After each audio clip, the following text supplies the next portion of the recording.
Prenez un staff arbitral, une patinoire, oui une patinoire, un public déchaîné et chauffé à blanc, un maître de cérémonie, 2 équipes, et vous faites une joute d'improvisation francophone internationale.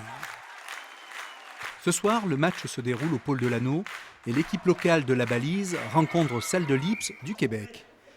Mais comment ça se passe? C'est une équipe de 6 joueurs, il est censé y avoir 3 garçons et 3 filles. La durée imposée du spectacle qui est en 3 manches de 30 minutes. Et dans ces 30 minutes, effectivement, on fait plusieurs petites scènes qui ont elles-mêmes leur temps, mais imposées par l'arbitre. C'est moi qui donne les titres des impros, c'est moi qui choisis si c'est une compare, une mixte, c'est moi qui choisis de la colorer avec une catégorie éventuellement, et c'est moi aussi qui choisis la durée. Elles sont plus ou moins longues. Ce soir, ça ira de 45 secondes jusqu'à 12 minutes. Alors on ne sait pas, peut-être qu'elles ne tomberont pas.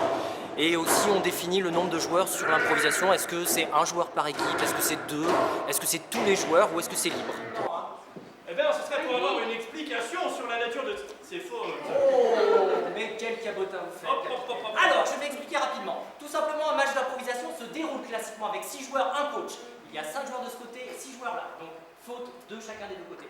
Ensuite, je répète le titre de l'improvisation. C'était pas le titre pourquoi faire pas drôle quand c'est pas drôle. C'était pourquoi faire ça. On distribue à l'entrée de la salle au public une paire de chaussettes et un carton de vote. Donc le carton de vote, ça parle lui-même, c'est pour voter. Après chaque impro, on fait voter le public, savoir qui ils ont préféré. Et la chaussette, c'est pour exprimer leur mécontentement quand ils veulent. En général, ça finit sur l'arbitre. Après cet exercice ô combien difficile, et vous pouvez les saluer rien que pour ça, votre vote, s'il vous plaît. Viens, viens.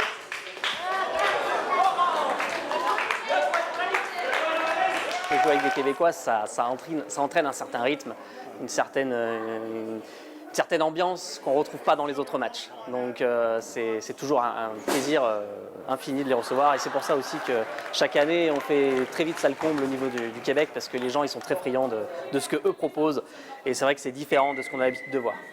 Ça s'apprend, mais surtout on apprend à y donner moins d'importance et moins de stress avec les années. Ça devient quelque chose de plus naturel. L'impro, en fait, c'est toujours un nouveau spectacle à chaque fois qu'on fait. On ne sait pas ce qu'on va aller faire. Et puis, c'est ça qui est le fun là-dedans. Si tu essaies de reproduire une impro d'un match à l'autre, ça donne rarement des bonnes impros. Faut que c'est la nouveauté puis l'effet de surprise qui est agréable dans l'impro, en tout cas pour moi. Et on s'entraîne, on va avoir des réflexes, on va dire, sur certains points particuliers, on va dire... je sais pas, rebondir sur certaines idées, essayer de suivre l'idée de l'autre, essayer de construire une idée à plusieurs.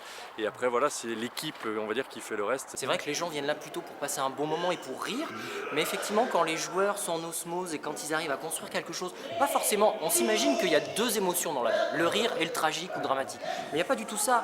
La langue française est très riche de mots, on a plein de catégories différentes qui sont des petites nuances d'une coloration principale et justement c'est aux joueurs de défendre ça.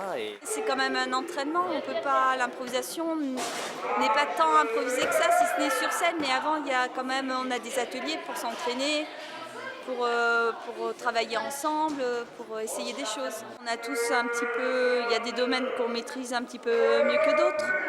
J'aime bien tout ce qui est mime par exemple, des choses comme ça. Des fois le but, pour qu'on ait du plaisir, c'est de se faire rire nous-mêmes en premier. Si nous, on se trouve drôle et on a du plaisir ensemble dans l'équipe, après, ça se répercute à l'extérieur aussi. N'oubliez pas, tout peut s'oublier.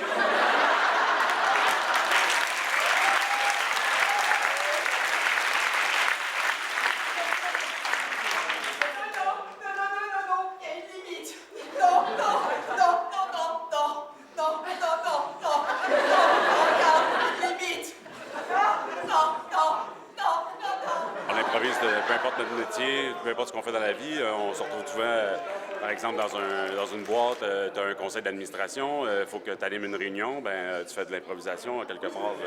C'est sûr que c'est moins comique, qu'on fait moins les fous que nous dans une patoche sur scène, mais on improvise n'importe quel moment. Alors oui, c'est peut-être difficile de justement réussir à créer une histoire qui commence et qui se termine en 2 ou 3 minutes.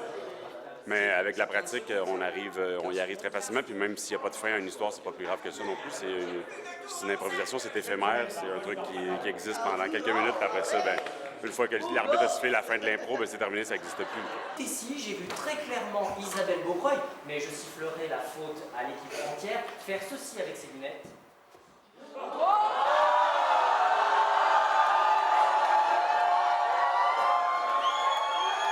J'ai choisi ça parce que pas de texte à apprendre, hein. Ça c'est ce que vont dire beaucoup de gens. Pas de texte à apprendre et le pouvoir faire ce qu'on veut. Si on veut faire un astronaute sur un terrain de tennis, on peut. Donc voilà, on peut jouer avec tout ce qu'on veut. Donc, voilà.